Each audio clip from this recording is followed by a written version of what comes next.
Reyna hindi nagpakabog sa One Piece team party sa birthday ni Baby Rabay. Aba agaw eksena pa. Isang magandang araw muli mga calling up, maraming salamat sa walang sawang suporta sa aking channel lalo na sa mga hindi nag-skip ng ads.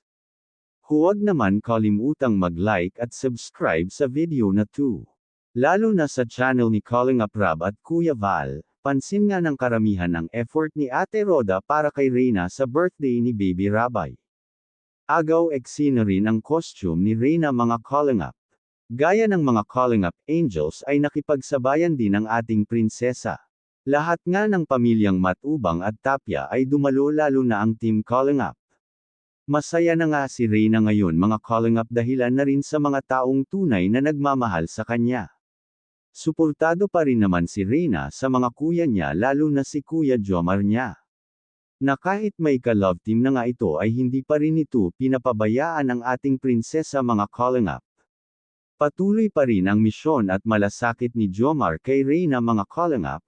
Napakabait nga ni Jomar kahit na may ka-love team na nga ito ay sinusuportahan pa rin ang ating prinsesa.